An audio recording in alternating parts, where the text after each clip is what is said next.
اور ایک اضافی گزارش ہے، سنت نہیں ہے، ایک مشورہ ہے۔ مشورہ یہ ہے کہ کوشش کریں، دیکھیں کمی کوتاہی تو ہر ایک سے رہ جاتی ہے، رمضان کا حق تو کوئی ادا کر ہی نہیں سکتا، رمضان کا حق کوئی نہیں ادا کر سکتا، کمی کوتاہی تو رہ جاتی ہے۔ میری درخواست یہ ہے کہ جو کمیاں کوتاہیاں رہ گئی ہیں نا، اس کی تلافی کے لیے ایک عمل ہے، وہ شروع کر لے۔ 15 منٹ کا عمل ہے، 15 منٹ کا عمل، اس عمل کی برکت سے ہر رمضان کے دن میں جتنی آپ سے کوتاہیاں ہو گئی ہیں اور ہوں گی، وہ سب اللہ تعالیٰ اس کی برکت سے پوری کر دے گا۔ 15 منٹ کا عمل ہے، وہ یہ ہے کہ رمضان کی ہر رات میں صلاۃ التسبیح پڑھ لیا کریں، صلاۃ التسبیح پڑھ لیا کریں۔ یقین جانیے سارا سال اس کی برکتیں آپ آنکھوں سے دیکھیں گے، سارا سال اس کی برکتیں دیکھیں گے۔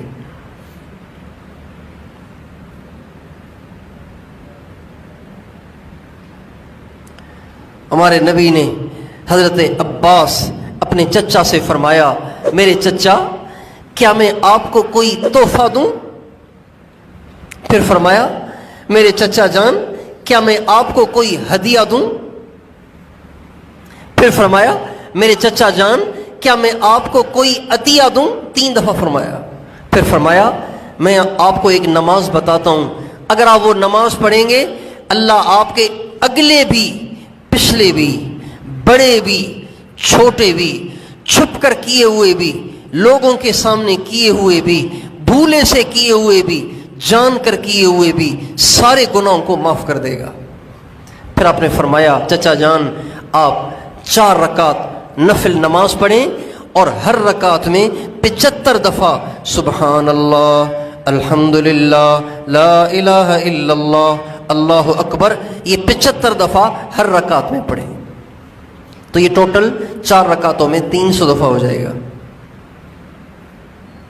جب آپ یہ نماز پڑھیں گے تو آپ کے اگلے پچھلے، کبیرہ صغیرہ، اور چھپ کے کیے ہوئے اور سرے اوروں کے سامنے کیے ہوئے، بھول کے کیے ہوئے، جان کر کیے ہوئے سب گناہوں کو اللہ معاف کر دیں گے صلاۃ التسبیح پڑھنے سے۔ اور اس کا طریقہ بہت آسان ہے، آپ علماء کرام سے سمجھ لیں، موٹا موٹا میں عرض کر دیتا ہوں۔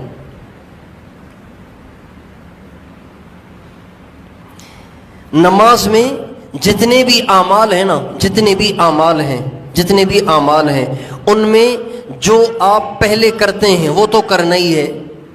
مثلا کھڑے ہو کے پہلے ثنا پڑھتے ہیں، ثنا تو پڑھنی ہے، سورہ فاتحہ سورت پڑھتے ہیں، وہ پڑھنی ہے۔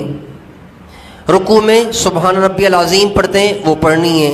رکوع سے کھڑے ہو کے ربنا لک الحمد، سمیع اللہ لمن حمدہ، ربنا لک الحمد کہتے ہیں، وہ تو کہنا ہے۔ سجدے میں سبحان ربی الاعلیٰ پڑھنا ہی ہے۔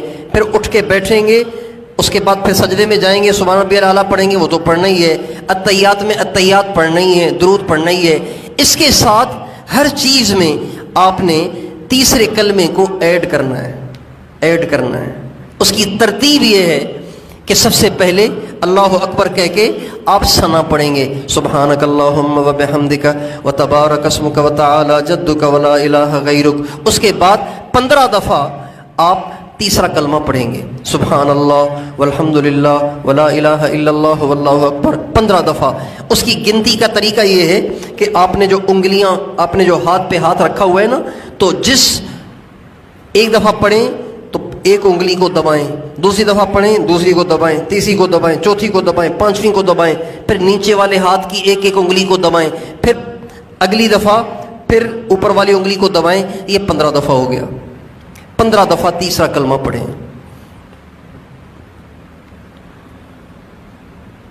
اور اگر کوئی ایسے نہیں سمجھ سکتا تو وہ اپنی انگلی میں کاؤنٹر لگا کے بھی پڑھ سکتا ہے، انگلی میں کاؤنٹر لگا کے بھی پڑھ سکتا ہے، انگلی میں کاؤنٹر لگا کے اس کو دباتا رہے، یہ بھی جائز ہے۔